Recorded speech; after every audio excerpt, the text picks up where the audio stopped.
It's more than just your output, more than a bike. When you hear your shout out, you know it's all right. Put on your magic pants and let's go. We're cruising into the power zone.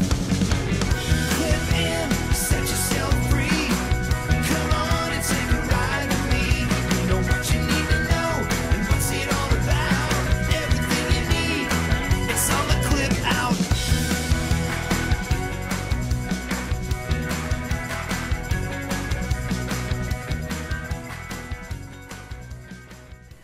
Welcome to the Clip Out, episode 334. This is Crystal O'Keefe. And this is Tom O'Keefe. Hello. Hi. So, first off, Okay. this is and another thing. No, All first right. off, thank you to everyone who signed up for the Patreon last week. We talked Yeah. about some changes that we made, and they are still in effect and will remain in effect. But you can get everything for $5 a month now. So if you've been on the fence or thinking about it, for $5, you can get all sorts of. You can get all the bonus content, even the old bonus content. If you want to dive back into the archives, you can, and you'll get the episode ad free. If we get it early, you get it early, and we'll like you more. I don't know. That's what I always say on the Real Spoilers. I'm like, and we like you extra. We like you extra. But so a lot of people took advantage of the 7-day trial and checking it out. Hopefully they're digging it. So, and this is probably a good time to talk about the Clipped Out. Yeah. The bonus episode. This week on the Clipped Out, we're going to talk about all sorts of stuff that we don't have time for in this episode, like Peloton announced their price match or their offer match guarantee. We'll have details on that. Which hotels in DC now have Peloton suites? Very cool. Yes. We'll talk about expansion of offerings from Peloton for business, a Canadian clothing debacle. Yes. That's how you described it. It is, and it was. Yeah. Not to mention, we're going to start a rumor about a potential new employee that could be starting. Ooh, Yeah. potential new instructor. Exactly. Put it that way. Yeah. Let's really start the you want to rumor. really start that I'll really pot. start it. We'll talk about that over there. Talk about who's out for some vocal rest. We'll talk about with the Halloween recap, everything that happened around the world of Peloton over Halloween. If you're participating in the New York City Marathon coming up this weekend, we'll talk about just different things you can do around town. So that'll be all over there on the bonus episode, which you can get for just $5 a month. But there's also free stuff you can do on the Patreon, like the book club. Yeah, and we are currently reading Don't Forget to I finally Write. finished it. Yay!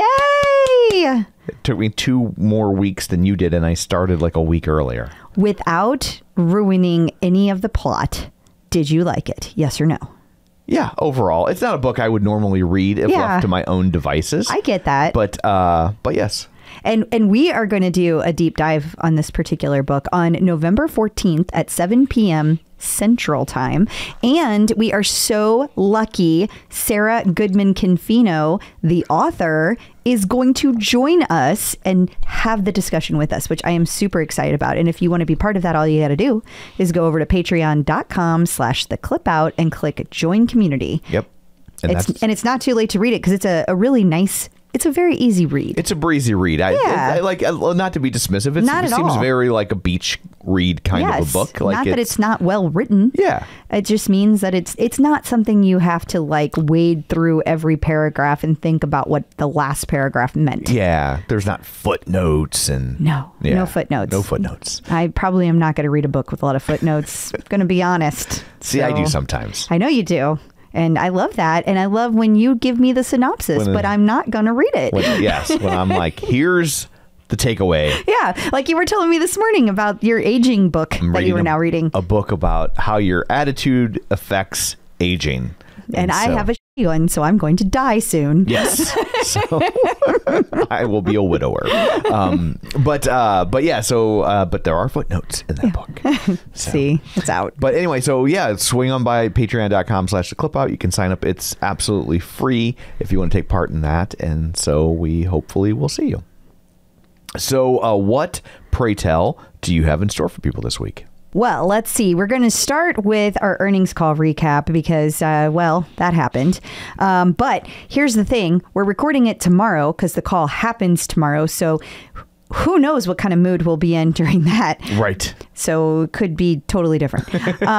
But also, we're going to talk about the feature updates that Peloton has dropped for the month of October. Their social guidance report came out. We're going to talk about what is going on with the instructors this week. We have a few updates, and we also have a visit from Angelo for how to improve your sleep. We have all kinds of content to discuss, and we even have a birthday or two to discuss as well. Awesome. Well, before we get to all that, shameless plugs, don't forget we're available on Apple Podcasts, Spotify, YouTube Music, and just YouTube if you want to check that out. You can also find us, iHeart, TuneIn, wherever you get a podcast, you can find us. While you're there, be sure and follow us so you never miss an episode. Maybe leave us a review. It's super helpful. The easiest thing you can do to help the show is just share an episode in your social media feed. That certainly helps us, and we greatly appreciate it. You can also, as we mentioned, find us on Patreon at patreon.com/theclipout.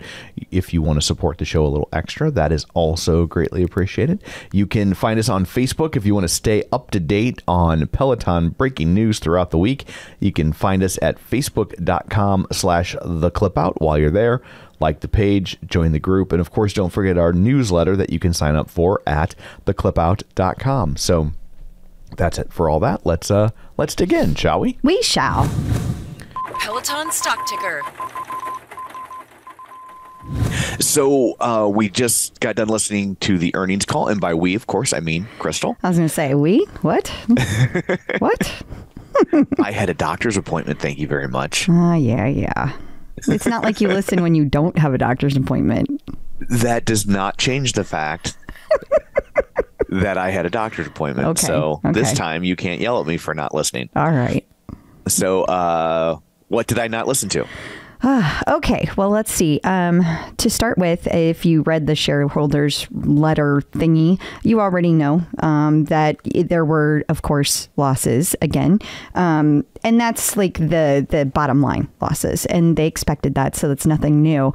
I didn't really feel like there was anything that stood out in the financials that wasn't kind of what we've been seeing. You know, they're continuing to work on things. They're continuing the inventory. They've gotten control of that. They feel like they've gotten control of that.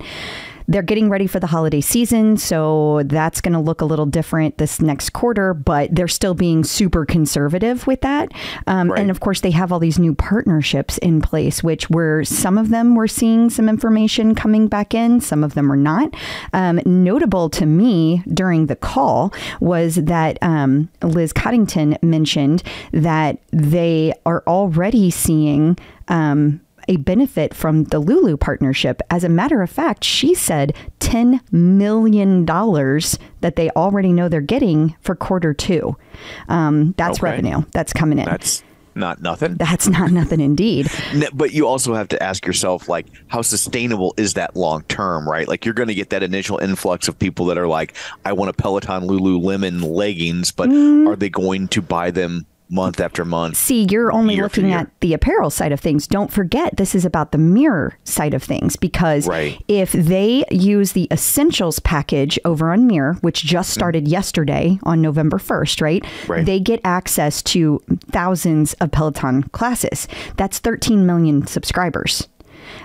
So that is not necessarily just apparel. Like, that's going to be anybody who's subscribing to that Peloton now has access to. And then starting next spring, Peloton is going to be the only content provider for that platform.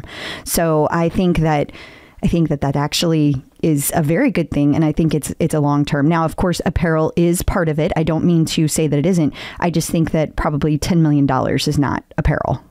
But at this point, wouldn't it be if their partnership for content didn't start until November 1st? Quarter two. We're just doing quarter one. So we're starting quarter two right now. Oh, okay. So that's what she was saying. $10 million that I referred to is for quarter two. So that just started or is starting. Like the earnings call today was for quarter one of their fiscal year. So we just started fiscal two, right? Okay. I don't I understand. guess. Well, but they're already getting money, and it's been That's not what I said. But it says 10 million in quarter two. I don't understand. By the end of this quarter, in the next 3 months, they will see that. Okay. I I thought it was like they were saying we've already made that. No. So, okay. Gotcha.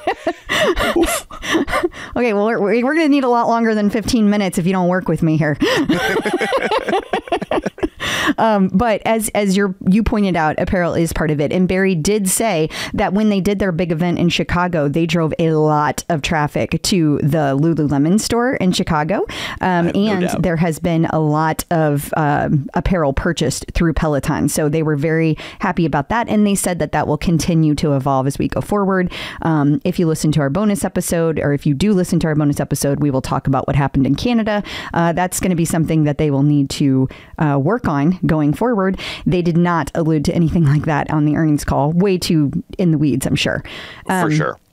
I also thought it was interesting when we talk about partnerships that they talked about how we're just getting started with things like Michigan. And they talked about how in the next couple of weeks is when we're really going to see Michigan light up. They made it sound like we've barely been getting started. Now, I also think that something that is really important here that I felt like kind of got glossed over is they talked about rental and bike rentals. They said that it's accounting for like 75,000 subscriptions right now, which is not very much, but right. Barry made a point to say that that's because he has been really keeping his foot on the brake with the rentals because they feel like they don't understand the financial implications, the long-term behavior patterns, how that's all going to look. So he wants to grow it very slowly so they understand it. He was like, if we ever got to the point, let's say it was 500,000 subs. He's like, that completely changes who we are as a business. And I don't think we're ready to do that. So he's trying to keep that growth slow. However, pair that with the fact that they are talking about one of the things they want to do with this partnership with Michigan is they want to look at putting rentals in place that are specific for students and how they move in and out of their dorms and things like that. So that could be very interesting. They said that 60% of the rentals that come in are incremental. And what that means is 60% of the people who are renting bikes never would have done anything with Peloton had it not been for the fact that it was a rental to begin with. That means a few things. One, it means that they truly are getting into areas they never would have touched before. But also it means that it is really reaching the people where they say, like, we can meet you anywhere. And they are going to continue to lean into that. But they have levers that they are pulling that if they feel like they're growing too fast, they're going to pull it back. So I think that long term, and I mean years, we're going to see that continue to be more and more important. But for right now, I think it's just something to kind of put a pin in and pay attention to.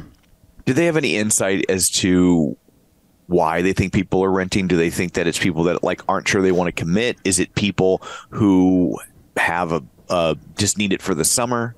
They really didn't talk about that. I think more it was, if it happened at all, it was more of like just kind of a side conversation in that it's a different demographic, and they don't necessarily have the income to spend on the hardware aspect of things. But it's also interesting because they talked about the different churn rates for the different kinds of markets. So if you look at an all access membership, that churn is like 1.0, 1.5, like it's real low. But then if you look at the app, that's like 3%. But then when you look at rentals, that's like 6%. So which makes sense if you're renting it. Yeah, because there's going to be, and there will be people mixed in there that are like, well, I only need it for 3 months. Right. And so they rent it for 3 months and then they say, come get it. So like it's not crazy.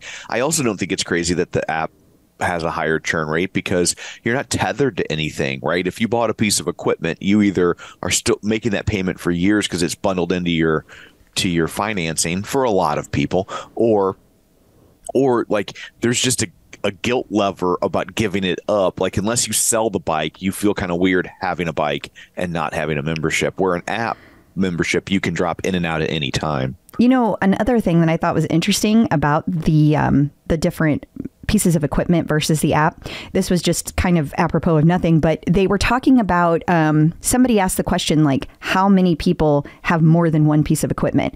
So 10%, only 10% of people have 2 or more pieces of Peloton equipment, but that number is growing. And I thought that was fascinating. And most of those people have a bike and then they add a tread. But now they are seeing that most of those people are like, the second one is coming in at a row. Like they are seeing that second piece of equipment, tread first, then row. I thought that was fascinating as well. Yeah, it is. I'm surprised it's only 10%. Me too. It seems like that's a target-rich environment to try to get people to add a piece of equipment. But I also get that from their vantage point, that sells a piece of equipment. It doesn't get them a new subscription. So it's a short-term gain. Like, I'm sure they love the fact if you want to buy another piece of equipment, they're happy to sell it to you.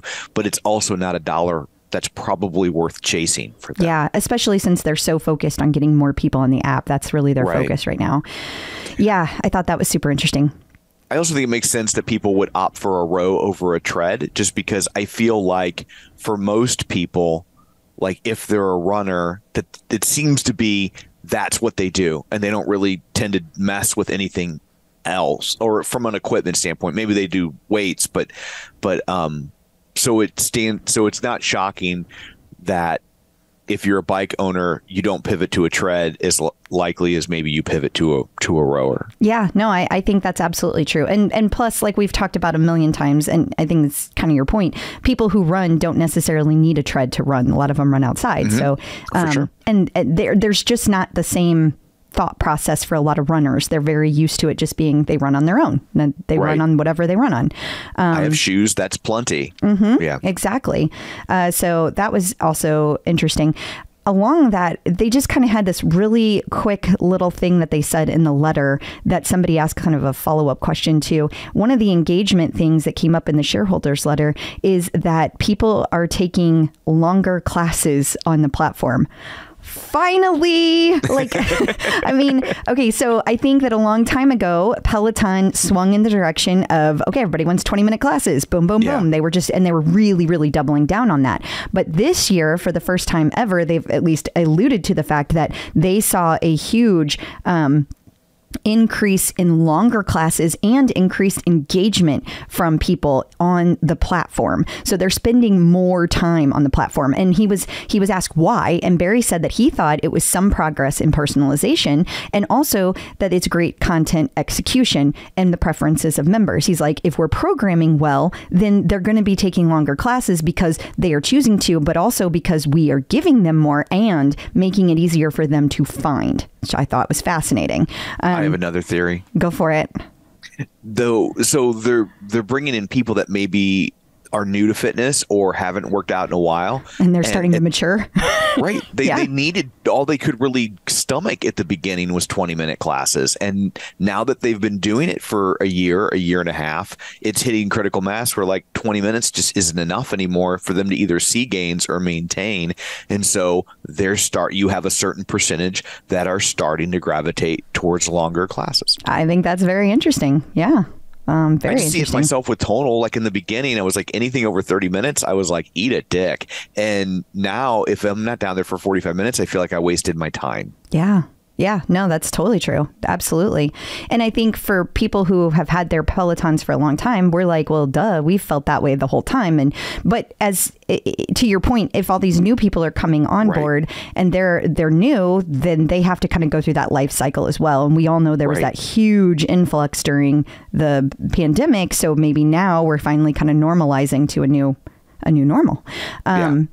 So one of the other things I thought was interesting is they talked about what are the end of the year promotions this year going to look like versus last year. They didn't talk about like what the promotions themselves are going to be. They didn't talk about that at all. But what they did talk about is that it's going to be very exciting this year compared to last year, in that they're already seeing and they've learned a lot from digital marketing, specifically creator marketing, influencer marketing. They said that they are seeing a lot of traction in the space, and you're going to see more of it. You're going to see more of that. They said coming alive this season.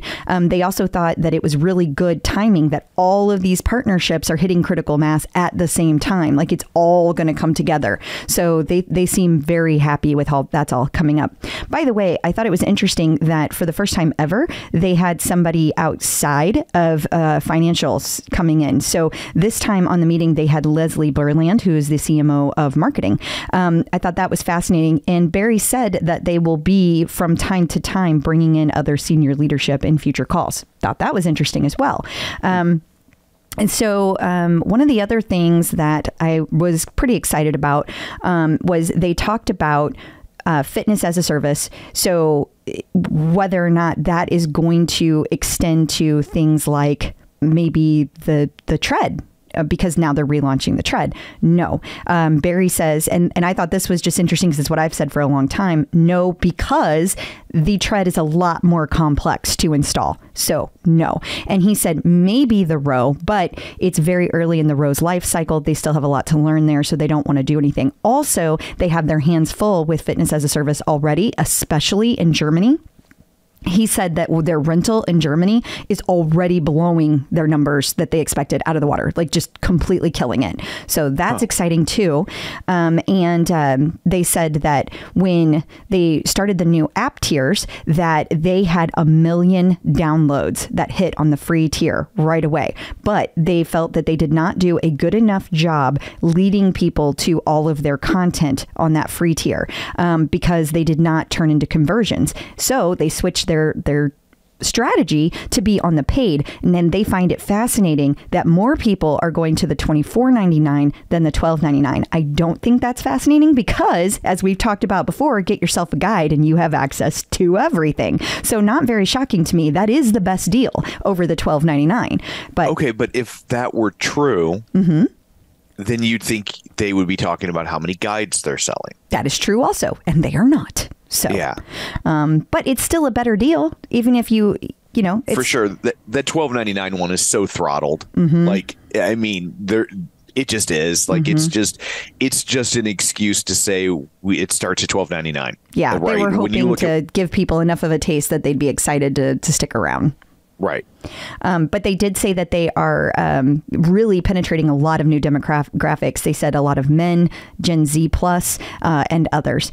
So that's exciting. And let's see here. They think that churn will continue to decrease in Q2 and Q3 because those seat posts have come in. People are unpausing their membership. So they think that's going to continue to drop. As far as the property that they own, I believe in Ohio for the POP thing, that thing that they bought, that they were going to be a new... It was going to be their big plant, manufacturing plant. Yeah. So they took a $15 million impairment this quarter. They're still looking to sell. They're talking to a bunch of people. They hope soon. They said very little about that, but it didn't sound good to me because they stopped talking about it so fast. They were like, let's talk about something else. Now, somebody asked, what about the Tread Plus? Or actually, they asked... You can look forward to Peloton on Tour Ohio. Oh, too funny.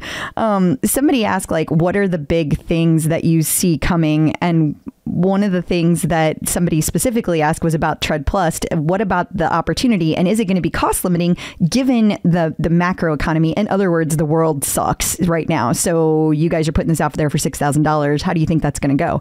And Barry said, well, it could fall flat like that. He just flat out said that. He said, but I don't think so. He said, of all the products, and this is a direct quote, the one product you could not pry out of their hands is the Tread Plus. They are fanatical. They are emotional. He said, frankly, that reaction is what informs me that my belief that this will be successful. I agree with him. Totally, utterly. I agree. Like, let me be the first to say, I believe that the Tread Plus will do well. The only limitation that I see is people are going to be raising their eyebrow at the fact that that inventory has been sitting there for so long. They're not going to believe that it's going to be okay till they see it in action. So it might take a couple months to get going, but I think that it will once people believe that it is. So. Yeah, they're definitely going to need to do something to get people over the hump of unused inventory sitting there for 3 years. Yes. Yes. So to me, those were the big highlights of today. He also talked about that there's going to be some other things that are going to be hitting in the next couple of weeks. There's going to be something happening with commercial, and there's going to be something happening with partnerships, Michigan, there's just going to be a lot of things happening in the next few weeks. And of course, we know that the last on tour stop is coming up very soon. So I have a feeling there's going to be some big announcements coming up in the next couple of months, and it makes sense for London to be the timing. However, I will also say Peloton has never wanted to use things like an HRI or Homecoming to make big announcements. So could be wrong. But I will also say there's a different regime. I know. That was the last group. And we always thought it was odd that they didn't want to use it for something like that. Like, it seemed like the obvious choice. And, I feel like the Foley's era, they were very much like making the non-obvious choice sometimes just for the sake of it, where Barry looks at it more like, these are business fundamentals. Like, why would you not do the thing that has been shown to work time after time just because you think it's boring because it's been shown to work time after time? And so, I don't know. I kind of wonder. Yeah, it'll be very interesting to see, because the other half of that equation is that if they wait for London, we also know that London is, 6 hours ahead of U.S. time. How much of that will be communicated back to the United States? But we know there's going to be a lot of U.S. instructors there. It'll be super exciting to the London crowd because there's going to be a lot of people that can't just drop everything and travel to New York. So they're going to get to meet some of these instructors for the very first time. I think it's going to be a big one. I really do. I hope so. Yeah, I agree. Like, if you are a Peloton fan and you live in England, like, this is your best, easiest, cheapest way to meet a lot of these, especially U.S. instructors. Absolutely. Awesome. Well, I guess that's the earnings report. So that brings this portion of the show to a close. Peloton in the news. So we have Peloton October tech updates with assistance from Matt Wilpers. I guess it's assistance with him. But we do have Power Zone Compliance. It's a feature that provides users with a detailed graph illustrating their in-class performance. It's a new graph that displays the time that's spent in each zone and output graphs, which are going to map your performance against the instructed output ranges. So the zone targets are going to feature highlights the percentage of the class that you were in that zone. So we're going to talk more about something else that's coming later too. There's a new metric. We'll talk about that. But speaking of metrics, there's also target metrics that dropped on Lane Break, which allows you to select levels and generate graphs based on an algorithm that estimates the targets on each level's unique design.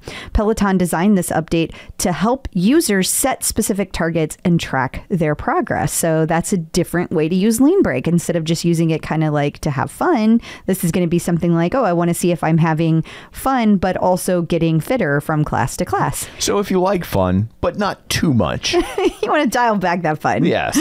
Or you keep the fun level, but make it as fit as possible. There you go. And there is also Peloton gym classes can now be filtered. So you can filter the available workout list based on equipment, time, instructor, body activity, and difficulty, along with your bookmark classes and classes you have taken or not taken. So that's going to make it a lot easier to find the exact workout that you are looking for. I hope when you use the filter, it says, "Hey man, nice workout." That would be amazing. Our younger listeners are not going to have any idea what that means. Yeah, like people like over 60, nothing. People like under 40, nothing. But people between 40 and late 50s are like, I recognize that reference. And I hopefully like it, sir. Yes. And there's also target metrics that just dropped on the Peloton app. These are really cool. Now there are target ranges that are appearing on the screen, and they blink to alert you whenever the new metric is being called out. So it's on running, walking, cycling, and rowing classes. Now, we've had those for quite a while for the bike, tread, and the row, but now app users can get it too. So just the bike. Are you done? What? It's blinking. Only YouTube people see this, but it's blinking. Just like the bike, tread, and row, the target metrics are only available for on-demand classes, which makes perfect sense. But I love it because you can see like you're supposed to be running between 3 and 4, and it tells you that. It's great.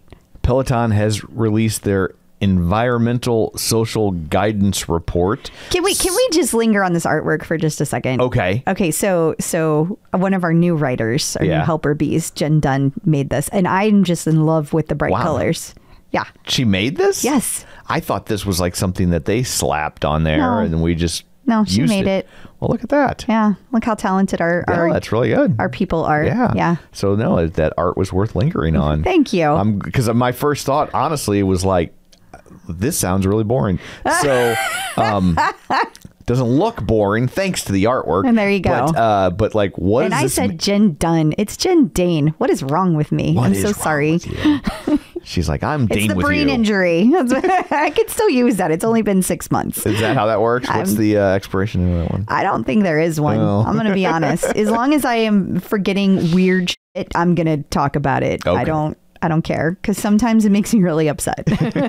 So what is this? So we've talked about this report before. It is. But basically it's like, hey, what is Peloton doing that is helping social impacts, environment impacts, responsibility, yada, yada. Your bike produces no exhaust of any kind. No, but we've talked about we've talked about these things before.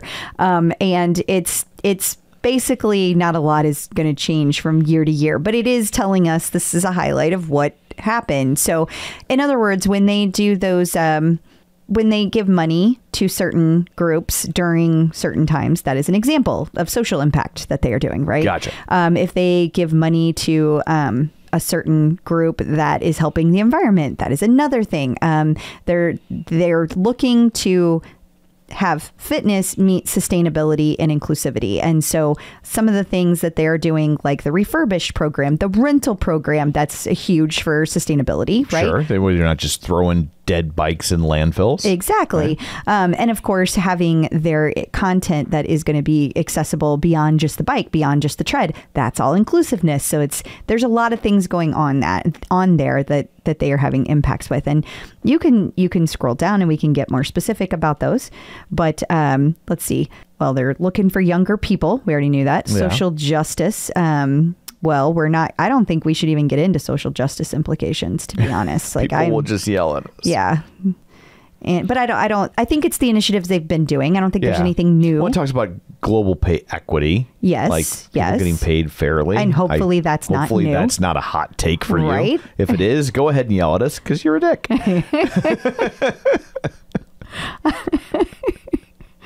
Oh, geez.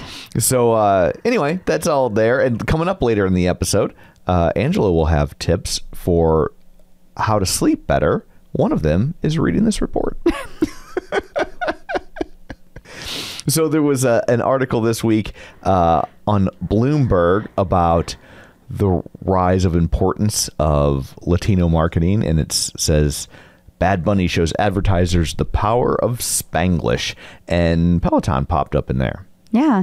And I think it's, it makes sense, right? That if you have more opportunities to talk to more groups, then that's good marketing, just like we just talked about, being in more places. Especially as they want to expand into more international territories. Some of them are going to speak Spanish, one would think. Right.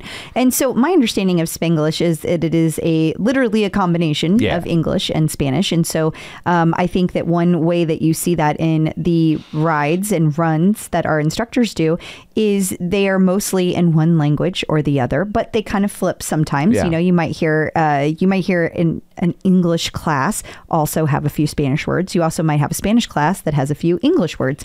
And I think that is good. I mean, I can take a Spanish speaking class and get the gist. Right. I am not in any way fluent in Spanish, but I do know enough that I could get by. Can I talk? No, but I can listen and have a good idea of what's happening. And there are all sorts of words in the English language that are similar, or that we have pulled in from other languages and made our own. So like that's very common. So absolutely.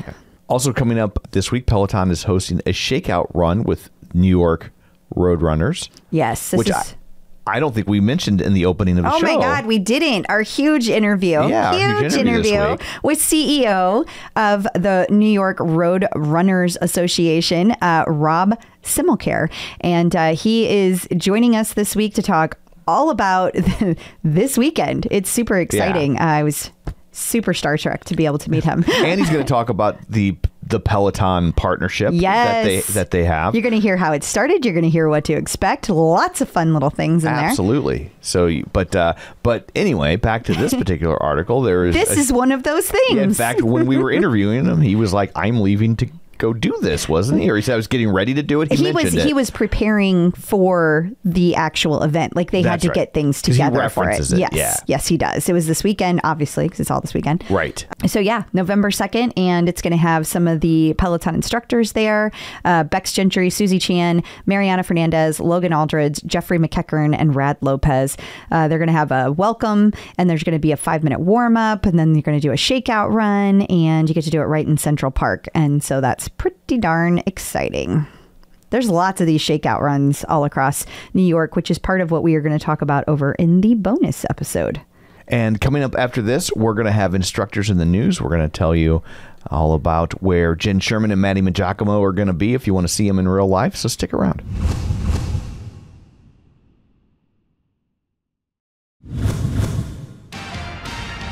Instructors in the news. Jess Sims has been showing up at fans' houses and making surprise visits, and she showed up at an Ultimate Jets fans' home this week, and it's one of our tipsters. It is Jennifer Tavella, one of the TCO tipsters. Can you believe this? She had Jess Sims at her freaking house. How amazing is that? Oh, so cool. Congratulations. Yeah, that must have been very exciting. Yes. So good for her. Absolutely. Jenn and Maddie are coming to California. Can you believe this? Two of my favorites together. Together. Okay, you've met them both. I know, but not together. Do you know how fun they would be together? Is that how that works? I guess it's kind of like how I met all the monkeys, but I also wanted to meet them. There you go. At the same time. Right. I only ever got a picture with 2 at a time. I can never. Well, getting 4 is practically impossible. Well, now it's for very sure. impossible. But yeah, but there was a brief window where I could have gotten 3 of the 4, but no, it did not happen. Yeah, you almost did. Came very close. Very close. So, yeah. But yeah. So if you live in Palo Alto, Santa Clara, there's going to be 2 different member events, and they're going to be this weekend, which is nice since everybody else is going to be at the New York City Marathon. Glad they're hitting the West Coast for a brief moment. This is their way to avoid having to run a marathon. I don't blame them. The Clip Out. Joining us once again via the magic of ZoomTube from MetPro, it's Angelo here to answer all of your fitness and nutrition questions. Hey, how's it going? Hello. Hey, guys. Well, we have another question. Now, this one's school related, but you have to stretch it a little. This one comes from Sherry Mulrow. She wants to know how to get to sleep at a regular, reasonable time. Now, I know this is not nutrition, but I figure you've got strategies out the wazoo. So I got confidence in you. Yeah, but I'm going to be a hypocrite saying them. That's the thing.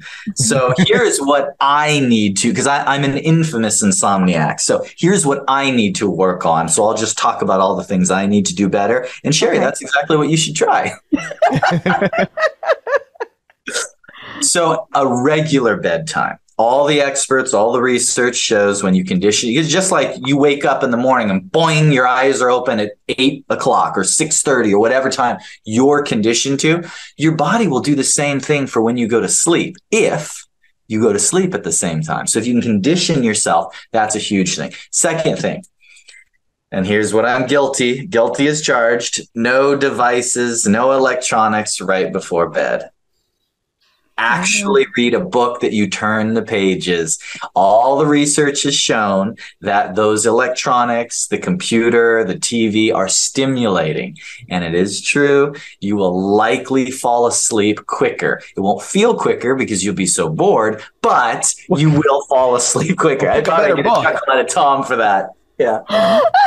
I read all the time. I read every night. I don't read a real book. I read a Kindle. But we have the blue light blocker thingy on the Kindle, so the Kindle's designed for that, right? And it's the Kindle Oasis, so it's designed to look. It's like flat. It's not like a glossy lit up screen. It's not like a tablet. It's designed to look more like you're reading paper. So I mean, I'm sure it's not the same as a book, but of course we read in darkness and we flip our screen black and the font white.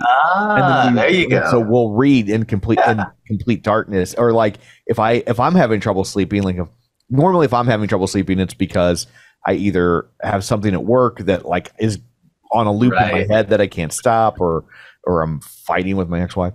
And and so I'll read for a couple minutes, and I can do it in the dark and not wake her up. And so because if the lights come on, I'm awake. Yeah, what is happening? I find if I read for even 10 minutes at 2:00 in the morning, it breaks my head out of that loop, and then it's easier for me to go back to sleep.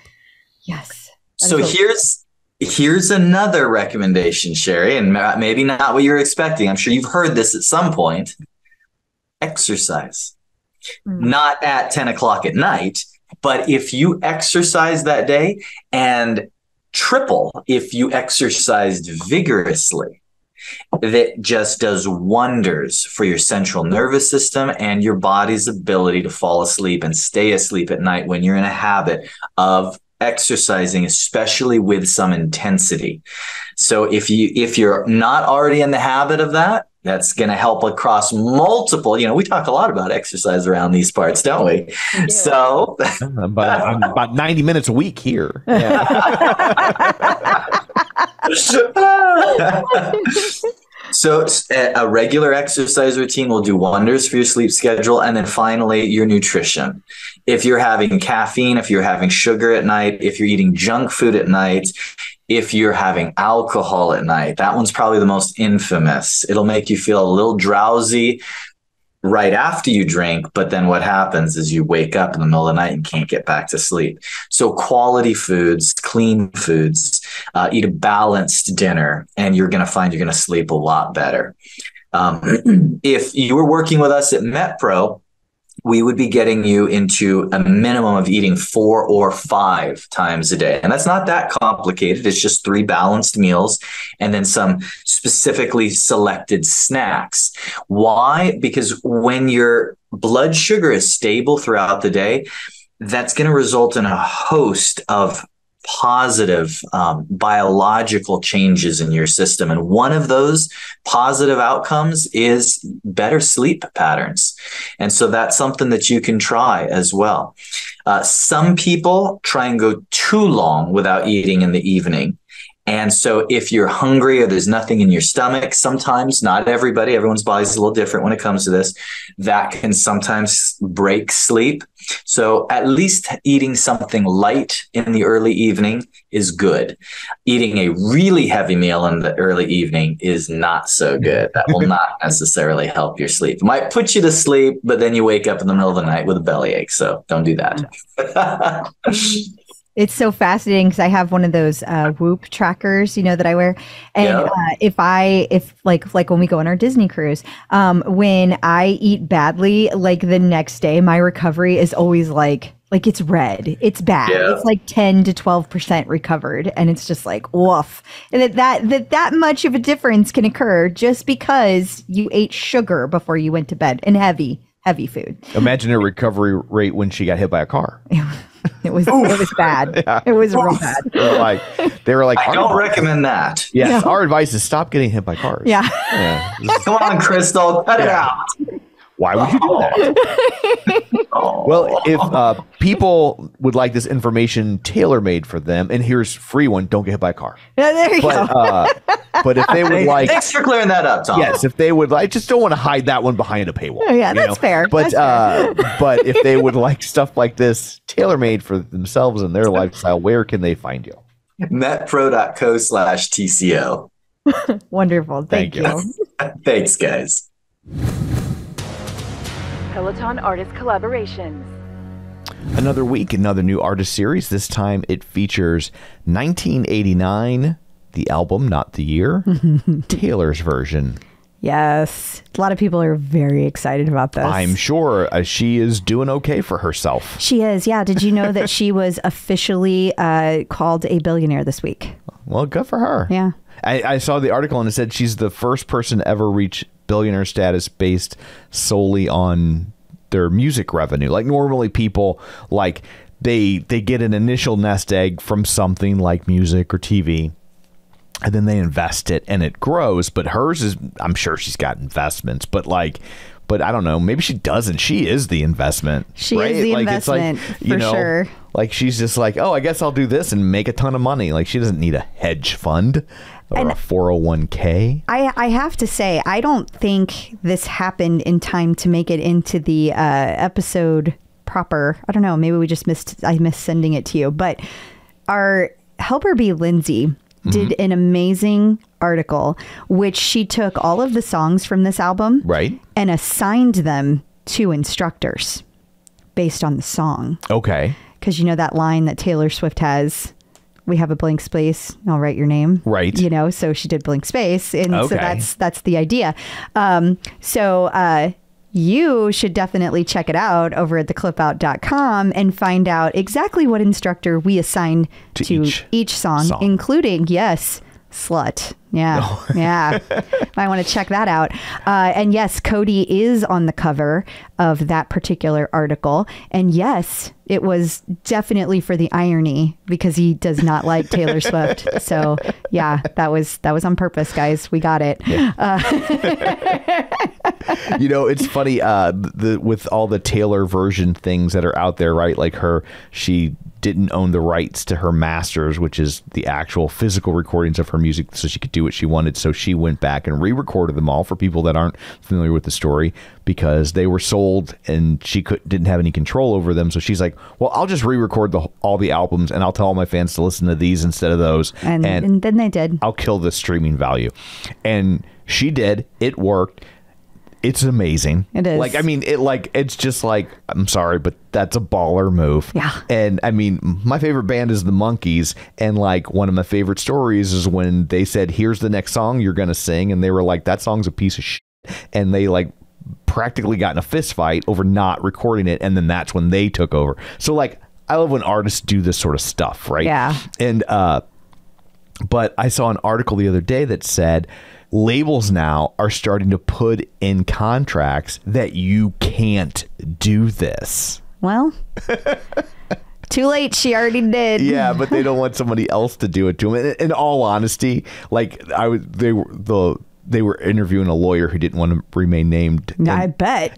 But he was like, I really don't even fight it because he's like, in all honesty, he's like, what other artist could have realistically pulled that off? He's like, you're the odds of you getting big enough for this to even be a viable option are so minuscule that it's not a fight worth having. So, for sure. But anyway, I just thought that was interesting. Yeah, that's a great story. I know a lot of people have issues with Taylor Swift, and there were some really rude comments over on the OPP, but I mean, that's cesspool. So, but I love her and I love what a great businesswoman she is. And I'm a huge fan, and not just a fan of her music. I'm a huge fan of how she conducts herself in the world. And I think it's great. Yeah, like honestly, like I can take her, leave her music. I mean, she's got songs I like, but I'm like, what, it's never going to be something I get in the car and put on. But I like her. I do too. Go Taylor. Coming up after this, we're going to talk about all sorts of upcoming content or things you might have missed so you can get the most out of your Peloton experience. So stick around. New content. We mentioned earlier in the episode that we had more Power Zone information, and here it is. There is a new Power Zone metric coming. Yeah, and so it's the power profile that has been introduced. So if the October 7th Power Zone Max class is the first time that Matt incorporated this profile test in the ride, and you can find out some more about it in this other article, but it's not exactly another test. It's basically like this idea that you have a profile. It's not just one number you're looking for. It's like, you know how you can take classes that are more endurance, steady. You can also have like max classes. Well, then that's what you get all of your Power Zone training from. But if you scroll down, I can give you the specifics about how this test is different. So this test might reveal things like you excel more at longer endurance ride, but maybe you struggle a little bit with sprints that require much more power, but have shorter durations. So the results of this test are going to allow you to identify your specific riding profile and identify the types of rides that might help you get better in that specific one. You start off as you do any other powering class, and then you build up. So you do a couple minutes in zone 2, zone 3, zone 4, but then you get into zone 5, 30 seconds, zone 6, 30 seconds. Then after recovering, you actually start the test. So you do a 1 minute maximum effort. And for many people, that's your zone 6. Then you do 5.5 minutes at zone 1. Then you do a 5 minute max effort, which again, somewhere for most people, it's going to be a zone 5. Then you do another recovery for 5.5 minutes. And then you conclude the test by repeating the following intervals 6 times, 15 seconds of maximum effort, somewhere in zone 7 for most people. Then you get a zone 1 recovery. So after you've done that test, you get your normal Power Zone graph. And from that, you can see how well you were able to look at how well you were able to keep those efforts during the intervals. So we don't know whether or not we're going to get specific graphs for that specific test, but you are going to be able to use, at the very least, that really cool new feature we talked about at the top of the show, that you can see the new Power Zone graphs, the percentage of time you were staying where the instructor told you to be. Mm-hmm. And if you're 50% in one and 75% in another, that's a good indicator. You need to work a little harder on the 50% and maybe not spend as much time on the 75%. So that's how it all works. Okay. And just another way to say math. I'm glad they've got something there to do that math for you. Yeah, me too. That makes it a lot more fun. Absolutely. So let's talk TCO Top 5. Every week we ask you to tell us what your favorite classes of the week are, and then we share them with people. So if they're looking for classes, that we help separate the wheat from the chaff. Well, I tell you what, this one I would have not guessed would show up as a favorite, but it is the favorite artist series yoga. Ludicrous yoga with Jenna Morton. And the reason I wouldn't have thought that is just I wouldn't have thought to put yoga with Ludicrous. But sure. Mindy Jensen, she says that she's not a yoga flow fan. She loves the quick 10-minute flows to stretch. But Dennis Morton's 30-minute Ludicrous yoga flow got her to do a full-length class. She had just got done with a run, and somehow this called out to her. She really appreciated Dennis leaving the music as the artist intended. It was a great class. She worked up a sweat and sang some sassy lyrics. Is Dennis calling out DJ John Michael for remixes? Oh, I don't think so. Let's start a imaginary turf war between the two. Dennis Morton calls out DJ John Michael. I'm leaving the music as intended. Suck it, DJ John Michael. Wow. Then we have number 2, our favorite Peloton row boot camp. This was with Katie Wong. It was 30-minute 80s boot camp from 1023. Becky Gomez loved this boot camp, not just for the workout, but also the playlist. It was the let me try that again. Adam Sandler and Drew Barrymore 80s based rom-com playlist. So they were all from The Wedding Singer, and it was a really good class and very efficient workout for only 30 minutes. So then we have our favorite Peloton Halloween walk.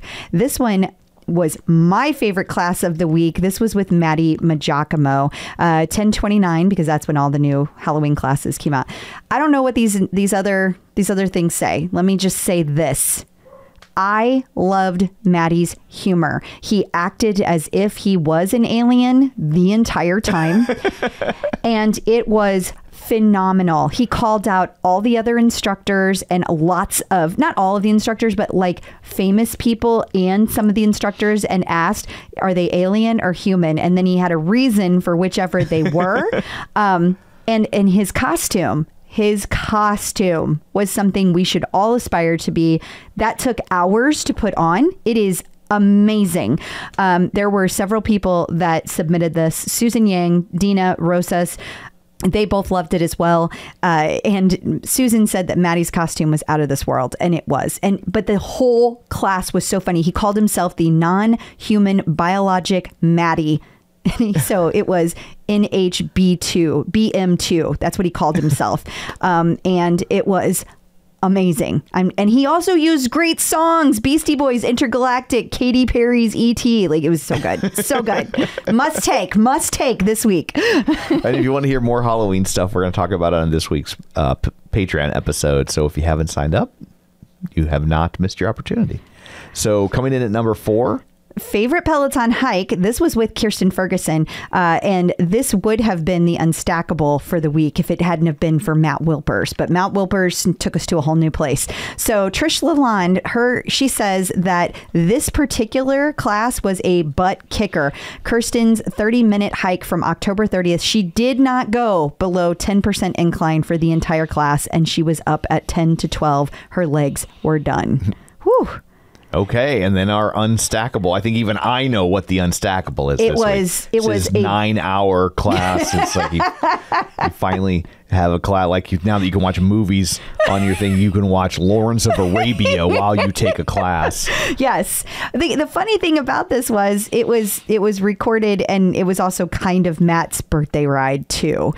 His birthday actually falls on 10/24, but he kind of shared it as his birthday. So Matt, that's a way to celebrate your birthday. He loved it. He loved it. So 2-hour ride, folks. 2 hours. People loved it. Billy Lenore, the playlist was great. The energy was great. The structure to survive that for so many of us that aren't used to riding that long was great.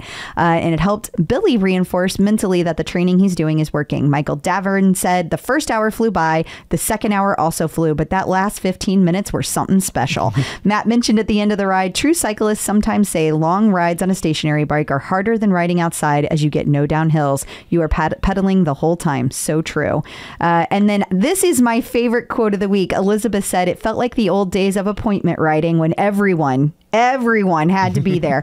And for all 7,000 people who were there, he let us know how much he appreciated that we were all there for him, especially those West Coasters, because that was like 3:30 a.m. Oof. Yeah. Yeah, that's a big ask. Right?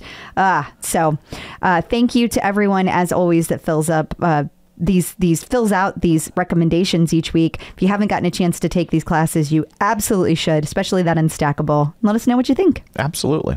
Peloton is celebrating UK Black History Month. Now, we should point out that their Black History Month is different. I mean, at a different time, right, than the American version. Of people get confused sometimes, like it's not February. Yeah, and we talked about the fact that they were celebrating last week, but we did not know about this event, which occurred on October 28th at 2 p.m. And, when we put this out, you could go and purchase the tickets. Right. Obviously, it has already occurred, so you can't now. I mean, if you want to buy a ticket, I'm sure they'll take your money, but... Yeah, it was going to be a panel discussion with Hannah Frankson, Jermaine Johnson, and Jocelyn Thompson-Rule. Very cool. And finally, there is a new 30-minute outdoor run featuring Marcel Maurer. Am I saying? I always struggle with that one. And the manager of Liverpool FC, Jurgen. I think it's Jurgen. Jurgen Klopp. I think it's Jurgen Klopp. Jurgen Klopp. I don't know. It sounds fun, so I'm going to go with it. Yes. So as you said, Jurgen is the manager of the football club. So this is, an extension of the Liverpool partnership that is happening. But this particular class was kind of filmed, not kind of, it was filmed for outdoors. So you can take this audio only class anywhere, and it's all in German. So not sure how many people speak enough German to be able to take it. I would like to hear from you if you do. But pretty cool. Very special. Peloton birthdays. And finally, we have 2 birthdays this week. The first is from former Peloton instructor Chase Tucker. His birthday is November 5th. And then on November 9th, it is the birthday of Mayla Wedekind. Yes, it is. So happy birthday. Happy birthday. Happy birthday. Happy birthday. Happy birthday. Do we just remix it? Oh no, Dennis Morton's going to be so mad.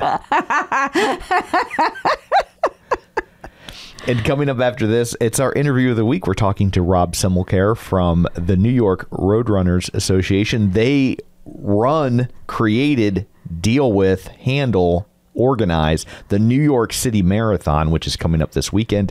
And he's going to tell you all about that, all about their new podcast, and he's going to tell you all about the partnership that they now have with Peloton. So stick around for that. Checking in with the Peloton community. Joining us today via the magic of ZoomTube from New York Roadrunners, it's Rob Simmelkjaer. Hey, Rob, how's it going? Hello. Hello, guys. Thanks for having me on the pod. Oh my God, Thanks we're for so being here. excited. Crystal is very excited. Not that I'm not excited. I'm the one who exercises. Like I didn't exercise till I was like 50. And when he did, like, he doesn't do cardio. Like, he only does tonal. He won't even touch the Peloton. So people are always like, why are you on this podcast? Yeah. Because he makes dick jokes, usually. Funny stuff. That's my job. I mean, cardio is important. It I'll say is, that. right? If I do cardio, it's accidental. So, but she was very excited. So I didn't want to sound like I was being mean, I secretly root for the New York Wile E. Coyote Association. I have to tell you, like, I've had quite my own little running journey. I'm sure you get stuck hearing these stories all the time, but like, I've tried to be a runner since I've been part of Peloton, and I'm like super slow. But this year I had it in my head, I am going to go and do the New York City Marathon. Like, that's my biggest dream. That's what I want to do.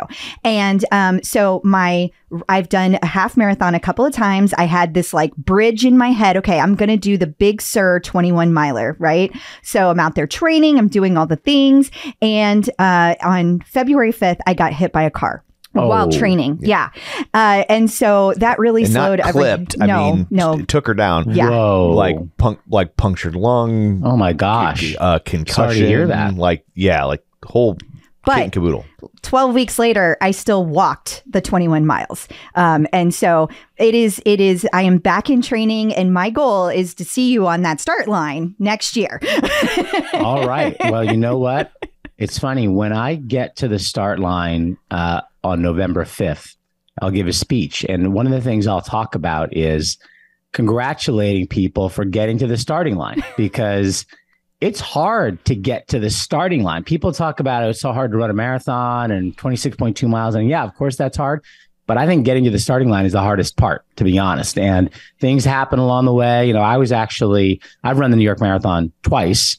I was thinking about running Chicago this year, and I was training over the summer, and, my knee started acting up. Nothing as dramatic as being hit by a car. It was just like boring old, 51-year-old guy knee pain.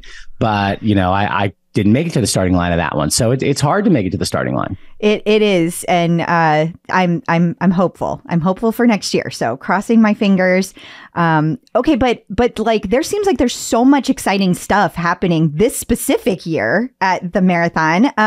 Can you tell us a little bit of the history of the New York Roadrunners? Like, how did that come to be? And like, how long have you guys been around? And I'll let you talk. Sorry, I have so many questions. Yeah, no, it's a great question. So New York Roadrunners, and its original name, well, it's had a bunch of names. It was known for a long time as New York Roadrunners Club. And it really started in the 1950s. There was a guy named Ted Corbett who was an Olympic marathoner. He was an incredible guy, originally from New York. And he was famous for just running crazy mileage. Like, he'd run 100, 110, 125 miles a week. And he was just epic. And so he created it with, some others in the New York area. Some of the actual predecessor organizations were things like the New York Pioneers, which was an African-American running club in Harlem. So there's actually a pretty significant African-American component to it. Ted was African-American, and that's a lot of what kind of started it going as a running club. And it really was just a club where they would meet, they would measure courses. That was Ted Corbett's big thing, was like measuring courses so that it could say, yeah, we're running a 10K, and it was really a 10K. And that was before we had watches to do such things. Exactly. They had to go out in cars and have tools to measure courses. It wasn't that easy. So that grew through the 60s. And then, of course, what really caused it to take off was the marathon. And the New York City Marathon was created in 1971. It started out as just running laps around Central Park. So if you've been to Central Park, there's a loop that runs about 6 miles around the park from Central Park South up to Harlem and back. And so it started out just running loops around the park. And then the big thing that really caused its tremendous growth was the idea that some folks had, including a guy named Fred LeBeau, who was one of the famous founding fathers of New York Roadrunners, to make that a 5-borough marathon. Wow. And they went to the mayor of New York at the time, a guy named Abe Beame, with this idea. It was Fred LeBeau. It was a guy named Percy Sutton, who was a leader in Harlem. And they said, listen, we've got a crazy idea. We want to start this marathon on Staten Island and have it run through Brooklyn, Queens, over the Queensboro Bridge, Manhattan, into the Bronx, back in Manhattan, finish it at Central Park. And people laughed at them. They thought it was nuts. But Abe Beame, the mayor, was like, you know what? This could be a thing. Let's give this a go. The city needed some positive stuff. It was a really tough time in New York. The city was falling apart. Crime rates were through the roof. And so they gave it a shot. And the rest is history. We're going to celebrate the 50th anniversary of the 5-borough marathon in 2026. Oh, wow. I've always wondered that, because I'm like, I can't imagine being like, hey, how about we shut down New York so people can run? Like, it sounds crazy. Yeah. It sounds crazy. It's one of those things where once you've done it and it's a big deal, like you take pride in it, like the Macy's Day Parade, right? But like that first time when you're, at least on Macy's, like it's nobody's in the street anyway because it's Thanksgiving morning, right? But now exactly. What you guys are doing. I think personally, I have this conversation with people in New York a lot. What are the greatest days of the year in New York? And most people, even if they're not, they think that the New York City Marathon, along with maybe the Thanksgiving Day Parade, are the 2 best days of the year in New York. Of course, I'm biased. I think it's the marathon. And, you know, what I love about it is, yeah, it's great to go out and cheer for characters and balloons and all that. We all love Thanksgiving. But with the marathon, people are going out and they're rooting for strangers. You know, they're cheering for people from all over the world who are running through the streets of our city. And everybody cheers for everybody. The vibe is so positive, and it's a global event. We got people coming from all over the world, and this is how they experience New York, you know, as a place where strangers yell their name and say, you got this, you do this, you go for it. So I just think it's an incredibly special day. Well, on that note, how do you think that this marathon became the largest in the world? Like, I mean, there's a lot of marathons. What do you think is so special? I think it starts with the city, to be honest. I mean, there's no place like New York. And I know it sounds like a cliche, but the energy of the city, the density of the city is such that you got crowds for just about the entire 26 miles. You know, the 2 quietest spots on the marathon course are the first mile, where you're running over the Verrazano Narrows Bridge for a mile and change, almost a mile and a half. It's a very long bridge. And so it's actually interesting. You start, there's all this excitement, and then you get out there and it's actually pretty quiet. There's a ton of runners around you. You're dodging, you're trying to like find some space usually in that area, but it's kind of quiet in its own way, but it's so exhilarating. And then the second is actually the other big bridge you cross, which is the 59th Street Bridge, the Queensboro Bridge. Now it's called the Ed Koch Bridge, that takes you from Queens into Manhattan. And that's fun because now you're just past halfway. You can feel it, and you're coming in Manhattan for the first time. And you can actually look down as you're crossing over First Avenue and see the crowds. Wow. And they're 5 and 6 deep going up First Avenue. And you come around that ramp down onto First Avenue, and it's just so exhilarating, right? So like it's quiet on the bridge, and then it's like, boom, like you're there. And I always tell people, and Crystal, keep this in mind when you run next year, the most dangerous mile of the marathon is that mile right there. It's about mile 16 on First Avenue, because you get such a charge from the crowds there that you will run your fastest mile. And you don't want to run your fastest mile at mile 16 or mile 17. That's not where you want to do that. You need to keep something in the tank. Could you ask him to maybe be quiet? Just tone it down as she runs through? Can we do that? Yeah. You could be like a quarterback, on a home game, like, hey, guys, like quiet down. I'm trying to call the play here. So yeah, and then maybe that would work, but I doubt it. So you got to like hold back there. We have a podcast that we launched at New York Roadrunners this year called Set the Pace. And my partner on that podcast is a guy named Meb Kofleski, who won the marathon in 2009. But the first year he ran it, he fell into that trap. He went crazy running up First Avenue, put up his mile splits were probably under 5 minutes. He's, crazy fast. And then he just ran out of gas later on. Oh, how So was he not able to complete, or did he just not do what he wanted to do? He finished, but he finished way, way off the pace. Gotcha. He didn't come close to winning. And he talks about, in our first episode, actually, he talks about when he got to the finish line. That was his first ever marathon, actually. He had been more of a 10K kind of runner, an elite runner, but more at the 10K, 5K distance. And he got to the finish line of that first marathon and he was like, yeah, I'm never doing that again. Well, that didn't last long. He ended up running 26 marathons, one for every mile in the marathon, one New York in 2009, one Boston in 2014, picked up an Olympic medal along the way. So he ran a couple more marathons, did pretty well. That makes and me he feel... has an incredibly fun name to say. He does, Meb. right? Meb. Yeah. Love it. It's great. But that makes me feel good because if I do make that mistake, hey, if somebody at that level makes that kind of mistake, then there's an Olympic medal in your future. Exactly. Yeah. I'm sure. That's how it works, right? Yeah. So what inspired you guys to start the podcast this year specifically? Well, thanks for the question. And first of all, my background is a broadcasting background. I worked at ESPN for 10 years, NBC Sports for 8 years. So when I got to Roadrunners just after last year's marathon, I started thinking of things we could do differently. And I said, wow, we don't have a podcast. We don't have a show. We don't have a way to tell the stories of the people who run our marathon or run with us all year long. And I thought, listen, we got 50,000 people showing up for this marathon on November 5th. And of those 50,000, there's 50,000 stories. There are 50,000 reasons why people decided to put themselves through the difficult task of running a marathon. And of those 50,000, several thousand of them are tearjerkers. Yeah. And probably at least 50 of them could be feature-length Hollywood films. They're so inspiring. We put together a thing called Team Inspire at New York Roadrunners every year, which is the most inspirational stories of the marathon. So I said, come on, one podcast a week, that's easy. we can put together an amazing set of conversations and stories if we just do this once a week. And then once Meb agreed to do it with me, Meb is so beloved in the running world. He was the last American man to win the Boston, incredibly respected and amazing guy. Once Meb got on board, I was like, great, we're doing this.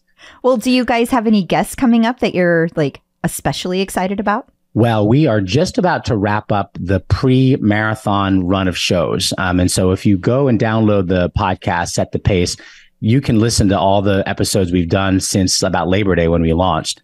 And I'd say that there's a bunch that I really love. My personal favorites, I'll say, without slighting anybody else, are Susanna Scaroni, who is the defending wheelchair champion of the TCS New York City Marathon. She's coming back this year to defend her title in New York. And also because we're actually going to be an Olympic qualifying event, Paralympic qualifying event this year. If she finishes first or second among Americans, she'll qualify for the Paralympic team. She's just an incredible story.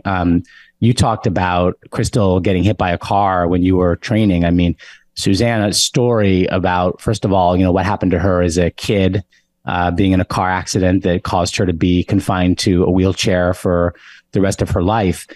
But then, how she discovered, wheelchair racing and what she's been able to accomplish in the field. She's truly elite. She's incredible. And then the thing that's so crazy about her story is she'd already become an elite wheelchair racer and she's out training and got hit by a car while training in a wheelchair. Oh my God. And gets knocked out, injured from that, and comes back from that to get back on the top of podiums and win the Boston Marathon and win New York. So her story is just incredible. And so I highly recommend that one. Also, we had a great conversation with Willie Geist, who some folks might know from NBC News and Morning Joe. He's got some great stories about running the marathon last year. So there's just so many. It's been really fun to tell those stories and just, talk with Meb about, running. And Meb gives a running tip every single episode. So that's another thing you can check out. He's gonna regret that.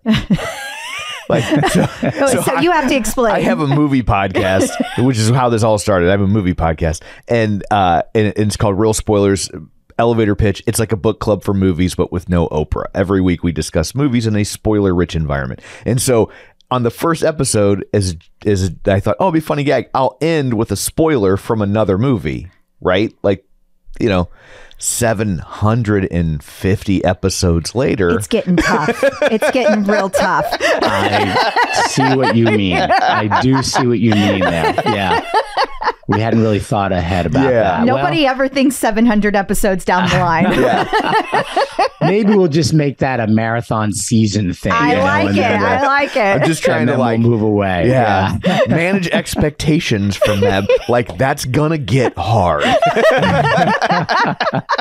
You're gonna be like, I don't know, man. Like, faster.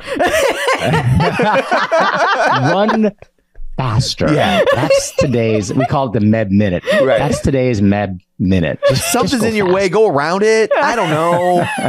Wear shoes or don't. Something to look forward to. Yeah. Okay, so I also wanted to ask you about the partnership between the New York Roadrunners and Peloton. Can you tell us a little bit of background about how that came to be? Yes, Crystal, we are so excited to welcome Peloton as a new partner of New York Roadrunners and the TCS New York City Marathon. This was the first thing I did as CEO. It was actually before I was CEO. What? Because I was named to get the job in October of last year and didn't start until after the marathon. And one of the very first things I did was just talk to a friend of mine. I have a good friend named Crystal. Sorry, what am I saying? I'm talking to Crystal. Kristen McGee. Kristen McGee. Yeah. You know Kristen? Kristen is a yoga instructor on Peloton. She and I are great friends. And when I told her I was getting this job, she said, oh, we should do something with Roadrunners and Peloton. And I was like, yeah. So she actually put me in touch with senior leadership at Peloton.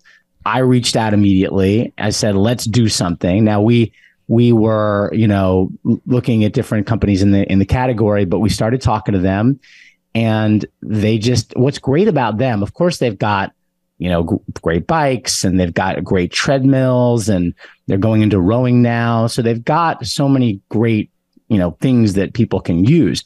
But what's special about them is the community. They have created such a strong community over the years of fitness enthusiasts, but just great personalities and great content. At the end of the day, what's amazing about them is they're storytellers and they're content creators. And so we are, as through that partnership, they're doing a great job of telling the story of the TCS New York City Marathon and what it's like to be a part of it. They've got so many of their trainers who are running it, and it's just a great partnership. It's only a couple months old, and they're already doing incredible things. So I'm so excited to be partnered with Peloton, and we are just scratching the surface now of all the things we're going to do with them. Oh, I can't wait. Can you give us a sneak peek? like what's your favorite aspect? What can we expect to see? Well, I mean, I think you can definitely expect content. I think you can expect opportunities for people in the Peloton community to train with Peloton and then come run one of our races, including the TCS New York City Marathon. We know that's going to be a thing. I'm actually going to what they call a shakeout run, which is a run that you do kind of just to keep yourself somewhat sharp right before marathon. I think they're having it 2 days before the marathon in New York. So I'm going to meet up with, I think it's Bex Gentry, I think is one of the instructors, and some others to go to their shakeout run. And then they're going to have a huge presence at the finish line as well. So they're going to have a big cheer section, and they're going to be cheering for their folks as they come through. So just, if you follow them on social the next week on Instagram, wherever, a lot of great stuff about the TCS New York City Marathon. So it's going to be a lot of fun. Super excited. So I'm just curious. I feel like one of the things that people don't always get about Peloton in relationship to the treadmill is I think people are really used to the idea of a bike and an instructor. I think when it comes to running, not so much. And I think a lot of people look at it and go, well, what do I need that for? I'm just going to get on a tread and run. I don't need somebody to yell at me quote unquote, while I'm running. Not that they yell at you. Yeah, Just wonder if you had any thoughts about the advantages of using something like Peloton to train for running. That's actually a great question. And I do it every once in a tell while. the story a little bit through my marathon experience, not so much treadmill running, but we'll get to that in a second. But the idea of having coaching, right? Having people who can help you run faster. I ran 2 marathons. I've only run 2. I'm not like a crazy big marathon. I've always been a big runner, but I'm more of a 10K guy. But I ran my first marathon I'm going to date myself here, 1997. Okay. So you were 7. I had a great experience. I was inspired to run it because I saw the finish of the Boston Marathon when I was going to school in Boston. And I said, you know what? I want to do this. And I signed up for the New York Marathon the next day, basically. And I got in and I ran what I thought was a really nice time. I just wanted to run under 4 hours. I ran in 3:44 and it was a repeat with that. And I was like, okay, check, done. Not going to do it again. But then 16 years later, I was inspired to run it again because we were about to move out of New York City, my family. And I was like, let me just do one more New York run before we move to the suburbs, and signed up for the 2013 marathon. But that time, instead of just training by myself, like I did in 1997, I had a team. I ran for a team called Fred's Team, which benefits Memorial Sloan Kettering Hospital for Cancer in New York. And I had an aunt who had passed away from breast cancer that year, so I wanted to do it in honor of her. But the team that I had around me, the coaches, the trainers, the training plans, the other runners I was with, like that made a huge difference. And I ended up running 16 years later than my first one, exactly 16 minutes faster. So I got older, but I got faster, which was, an amazing experience. I ended up running that in 3:28. So that was like, my goal was under 3:30. So it goes back to your question, having motivation, someone telling you and pushing you and giving you advice on how to run and how to run faster makes a big difference. Running is a very coachable thing. You can be coached to run a lot faster. Meb on our podcast, he talks a lot about the importance of coaching in his career. He had a coach who was his coach in his entire running career, and it was a really important relationship. So I think that's one of the things Peloton's going to be able to do for folks who run on their treads is give them the tools and the advice and the motivation to get faster if that's what they want. Wow. I'm curious what your favorite thing about Marathon Weekend in New York City is. Oh man, there's so much. But I have to go back to, I believe that the happiest place on earth, apologies to my many friends at Disney. I was like, you're going to get sued. But the happiest place on there are partners, so I think they'll let me use this. The marathon's on ESPN. I actually worked there 10 years, so I get to borrow it, I guess. I think the happiest place on earth, at least on the first Sunday in November, is the finish line of the TCS New York City Marathon. I love the finish line so much because every single person who crosses that finish line is having a moment they're never going to forget for the rest of their lives. And it's not often you can just sit there and watch people have life-changing experiences en masse, like one after another after another. It's like raining emotion at that finish line. You see smiles, you see tears, you just see everything. People looking up at the sky, people crossing themselves, people hugging each other. Like it's so emotional and it's so inspiring. And so I could just stand there all day. In fact, I will stand there all day and night, frankly, because we celebrate the finishers at the back of the pack as much as we do the people who finish up front. And just, there's going to be a lot of hugs. There's going to be a lot of high fives. There's going to be a lot of tears. I'll need a lot of hand sanitizer for all of that. But it's a great, great place to be. Oh, I want to go do it right now.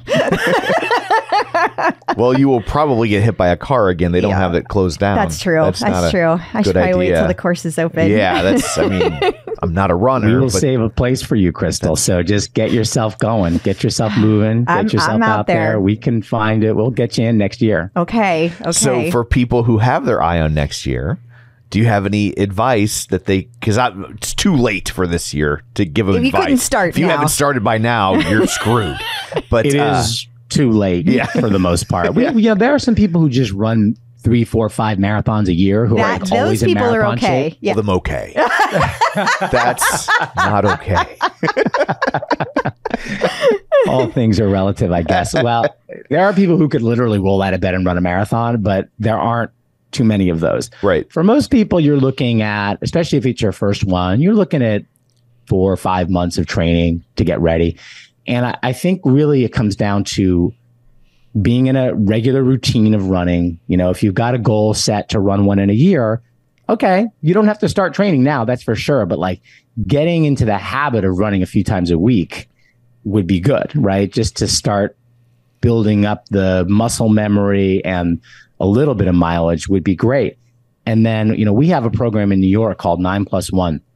If you're in the New York area, you can run 9 of our races in a calendar year, plus volunteer at one of them, and you're guaranteed entry into the next year's marathon. It's only for people in the area who can run a lot of our races, but that gives people that buildup of running and mileage and stuff like that.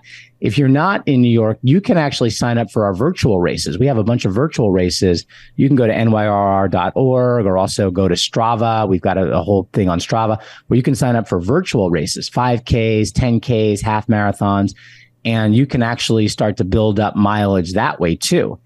And then, you know, when you're ready, it's 4 or 5 months out, you get into that routine. Now, of course, there's the part about getting in, right? Which is also a challenge. Yeah. We have coming in February, our registration opens up. You can enter our drawing and hopefully you get a slot that way. There are other ways to get in that are somewhat more of a sure thing. You can run for a charity and raise money for charities. We have over 500 charity partners and raised over $50 million for charity last year. So that's a great way to get in. You can get in a bunch of other ways too. So there's lots of different ways to do it, but you know, it's doable. It's doable. So you got to put your mind to it and plan and make it happen. Okay. All right. Well, Rob, thank you so much for taking time out of your day to join us. Before we let you go, let everybody know where they can find you, where they can find the marathon, all the places that they can find the things. And the podcast. And their podcast, of course. Absolutely. Thank you for the usually I have to jam those plugs in. You guys just jamming rolled here. out a red carpet. I love that. That's beautiful. So first of all, if you want to follow the marathon this year, the best way to do it is to download the TCS New York City Marathon app. It is up now in the App Store, Apple, Android, all the places. You can track runners. You can watch the live video feed of the race in the app as well, no matter where you are. So I recommend checking out the app, the TCS New York City Marathon app in the App Store.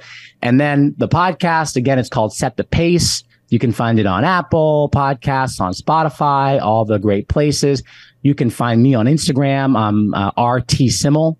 I didn't go for the whole Simmelkjaer thing. It's a little bit long. So RTSIMMEL is on Instagram. You can follow New York Roadrunners or the TCS New York City Marathon and all those places. And we just hope to see you out there somewhere. And we hope to see you at the starting line, Crystal, next year. Your husband, maybe not. But at least you'll be rooting, right? Yes, You'll be there I'll be to at the root finish along. line with you waiting for her. Yes. Yes. I look forward to seeing you both in New York next year. Thank you again so much for this. What a pleasure. We really appreciate it. Thank you. Thanks for having me. The Clip Out.